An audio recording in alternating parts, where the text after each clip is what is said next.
Pertanyaannya, mohon maaf Ustaz, saya ingin bertanya jika masih punya hutang puasa dan tidak cukup untuk melaksanakan puasa Arafah, apakah harus mengqadha terlebih dahulu atau puasa Arafah? Saya secara pribadi lebih cenderung untuk mengqadha dulu, niat qadha puasa yang Ramadan yang belum ditunaikan. Karena qadha itu sifatnya wajib ditunaikan, ya. Karena mengganti yang wajib, dia jadi hukum wajib. Hanya kewajibannya luas terbentang dari mulai pasca Ramadan, ya, jadi setelah satu Syawal haram hukumnya puasa karena Idul Fitri, setelah itu terbentang sampai masuk lagi akhir Sya'ban menjelang ke Ramadan, yang kalau ada di tengah-tengahnya hari tertentu nggak boleh puasa, di situ saja nggak boleh puasa, seperti Idul Adha tanggal 10 Dzulhijjah, kan? Nah, kemudian yang lain-lainnya terbentang sampai dengan masuk akhir bulan Sya'ban. Ada memang yang berpendapat begini, karena luas terbentang, ya nggak apa-apa kalau mau menunaikan puasa sunnah tertentu yang jatuh waktunya hari tertentu saja.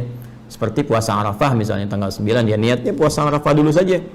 Kan nanti hari selanjutnya masih ada hari panjang, ya, untuk menggantinya. Ada yang berpendapat demikian dari kalangan ulama. Tapi saya secara pribadi itu lebih cenderung untuk mengutamakan yang wajib dulu. Karena begini, kita melihat ada bentangan kesempatan puasa betul, tapi kan kematian itu nggak bisa ditentukan, ya. Kita nggak bisa menentukan kapan wafat. Kematian itu terjadi, sifatnya gaib, terserah Allah, ya, mau kemana dan kapan waktunya itu terjadi. Yaitu ada di Quran surah ke-31 Luqman ayat yang ke-34, ya, innallaha 'indahu 'ilmus sa'ah wa yunazzilul ghaits wa ya'lamu ma fil arham wa ma tadri nafsun madza taqsimu ghadan wa ma tadri nafsun bi ayyi ardin tamut. Ya, bagian yang terakhir dari segala hal yang Allah ketahui, 5, ya. 5 itu sifatnya prerogatif. Di semua Allah mengetahui tentang kehidupan kita sebelum, sedang, dan akan terjadi. Semua Allah Maha tahu. Ya, dari sekian banyak itu, ya, ada yang jadi hak prerogatif Allah. 5 hal. Satu, pengetahuan tentang terjadinya kiamat, itu hanya milik Allah, nggak dibagi kepada siapapun. Ya, detiknya, menitnya, jamnya spesifik. Kemudian segala hal yang ditetapkan di dalam rahim ibunda, ya, segala hal tentang qadanya, kadarnya, dan sebagainya, ya. Kemudian juga tentang menurunkan, mengatur cuaca, karena itu tidak ada kepastian cuaca, yang ada perakiraan cuaca.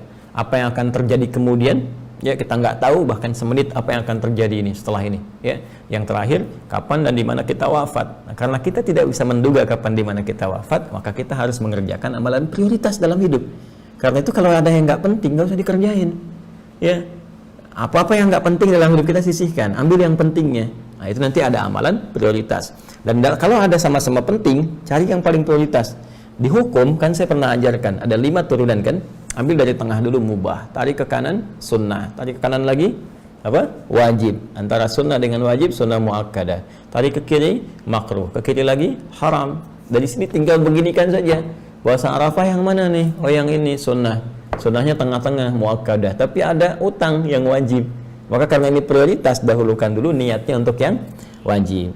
Kalaupun kita niatkan untuk yang wajib, tapi punya keinginan kuat untuk mengerjakan Arafah dan tak mampu mengerjakannya karena alasan tertentu yang dibenarkan secara syar'i, itu bisa berpeluang mendapatkan pahala juga dari puasa Arafah, walaupun niat kita untuk yang siam Ramadannya sebagai qadha. Apa dalilnya? Jelas. Kalimat Nabi di Al-Bukhari itu riwayat sahabat Abu Hurairah radhiyallahu taala anhu, "Idza maridal 'abdu aw safar kutiba lahu mithla ma kana 'alaihi muqima sahiha." Jika seorang hamba sakit atau ada uzur tertentu seperti orang sakit atau bahkan safar, nggak mampu mengerjakan amalan rutin yang biasa dia kerjakan. Ya, Ramadan itu rutin dia kerjakan, nggak mampu dia lakukan. Ya, karena kondisi tertentu, pernah haid dan sebagainya, diqadha. Terus pas bagian qadanya masuk waktu Arafah, padahal dia pun rutin Arafah di waktu sebelumnya. Karena nggak bisa dikerjakan, karena mengqadha puasa Ramadan, maka Arafahnya pun tetap dapat bagian sepanjang ada keinginan kuat mengerjakan, tapi harus melakukan amalan yang lebih utama. Wallahu ta'ala a'lam bissawab. Jadi dahulukan yang qadha kalau menurut kami, ya, karena pertimbangan kematian pun kita tidak bisa pastikan, tapi juga sematkan keinginan kuat yang biasa mengerjakan Arafah, sehingga, ya, sekali mendayung 2:30 terlampaui dengan keikhlasan yang ditanamkan. Wallahu ta'ala a'lam bissawab. Baik, sekira yang terakhir, ya. Bismillah. Assalamualaikum warahmatullahi wabarakatuh. Waalaikumsalam warahmatullahi wabarakatuh. Ustaz, mohon keterangannya sehubungan dengan hadis yang diriwayatkan oleh Ibnu Abbas radhiyallahu taala anhuma bahwa Rasulullah SAW bersabda. Oh, Anda nggak cantumkan hadisnya, Anda hanya cantumkan keterangan aja nih. Hari 1 bulan Dzulhijjah adalah hari di mana Allah Subhanahu wa taala mengampuni dosanya Nabi Adam salam. Barang siapa berpuasa pada hari tersebut, Allah Subhanahu wa taala akan mengampuni segala dosanya. Hari 2 bulan Dzulhijjah adalah hari di mana Allah Subhanahu wa taala mengabulkan doa Nabi Yunus alaihissalam dengan mengeluarkan dari perut ikan. Barang siapa berpuasa pada hari itu seolah-olah telah beribadah selama 1 tahun penuh tanpa berbuat maksiat sekejap pun. Hari ketiga, hari keempat, demikian seterusnya. Saya tidak pernah mendapati ini. Ya, yang hadis dari riwayat Ibnu Abbas itu radhiyallahu taala anhuma, ya, dari Nabi sallallahu alaihi wasallam tercantum di Al-Bukhari yang kemarin saya bacakan, nomor hadis 583. Kalimatnya sederhana, ma min ayyamin al-amalus salihu fiha ahabbu ila Allah min hadhil ayyam al-ashr. Ya, tidak ada satupun perputaran hari yang ditemukan dari hari-hari kita beraktivitas saat amal soleh naik derajatnya menjadi dicintai oleh Allah Subhanahu wa taala, yaitu 10 hari pertama di bulan Dzulhijjah. Kemudian redaksi hadis selanjutnya bagaimana? Ya, kalau ya mereka para sahabat mengklarifikasi kepada Nabi, walal jihadu fi sabilillah, apakah jihad fi sabilillah enggak mampu menandingi amalan ini yang dikerjakan di 10 hari awal bulan Dzulhijjah? Kata Nabi, walal jihadu fi sabilillah, bahkan jihad fi sabilillah secara umum tak mampu menandingi amalan-amalan di awal bulan Dzulhijjah di 10 hari ini.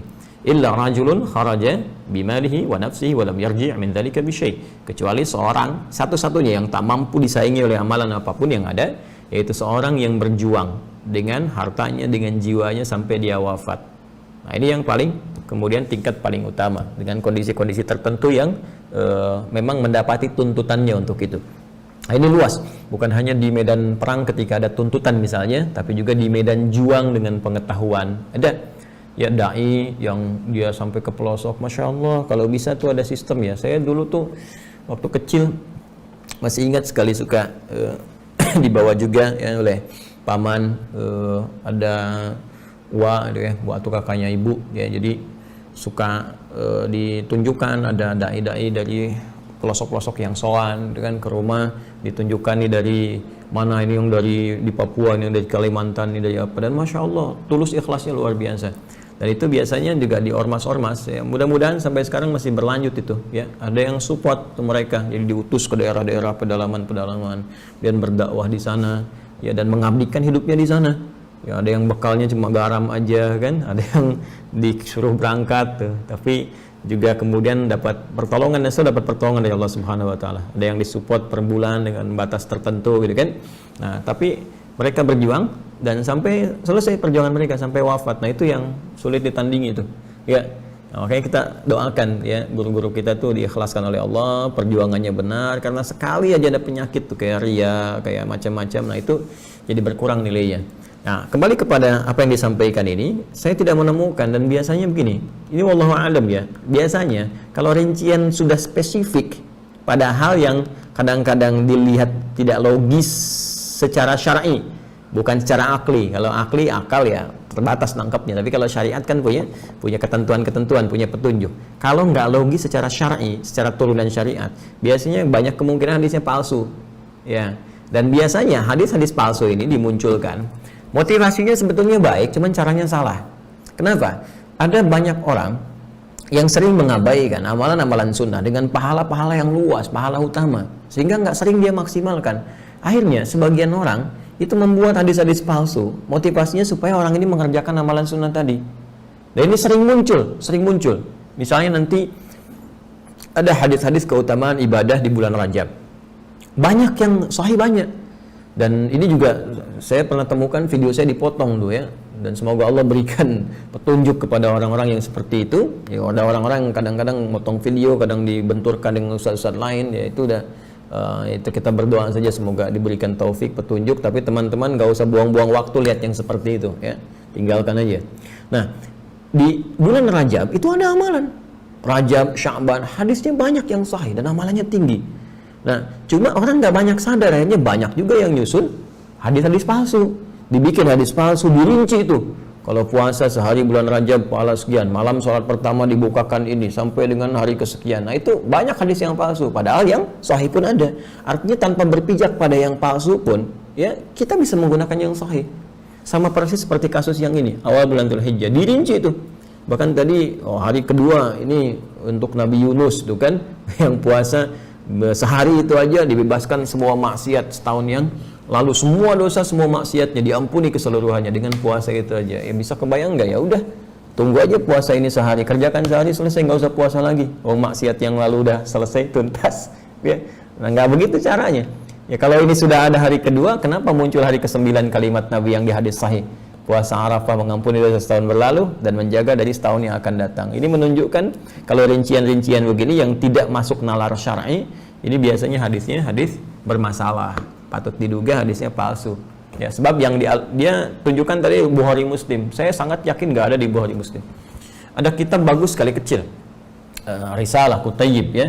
Ini kitab kecil ini karya Ibnu Qayyim Al-Jauziyah.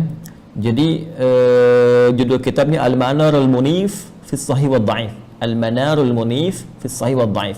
Mercusuar, petunjuk cahaya perang untuk membedakan hadis sahih dengan hadis dhaif. Jadi kita baru dengar aja, ini kita bisa menduga ini sahih, ini dhaif. Ini palsu nih. Ya, nanti ada ciri-cirinya, kualifikasinya. Nih kita belajar di ilmu hadis dulu. Jadi kalau mendengar yang kayak gini nih, kayak sesuatu yang dirinci pahalanya, tapi kayak nggak masuk akal secara syariat. Ya, cukup kerjakan ini, maka dibukakan pintu surga seluas-luasnya. Semua dosa diampuni. Dan itu bisa mengalahkan amalan wajib yang utama seperti Ramadan, kan? Kayak gini, puasa hari kedua. Sekarang nih, hari kedua. Itu bisa menggugurkan semua maksiat, semua dosa yang pernah dikerjakan hari-hari sebelumnya. Sampai dia puasa di hari itu. Ini luar biasa. Kalau demikian, apa faedah yang puasa Arafah? Nah, jadi menurut saya tetap kita berpuasa, tetap kita beramal, tapi jangan bersandar kepada apa yang tadi disampaikan. Yang seperti itu penting untuk diketahui, sehingga nanti ada beberapa ulama menulis spesifik tentang kitab hadis-hadis palsu untuk memberikan informasi kepada kita.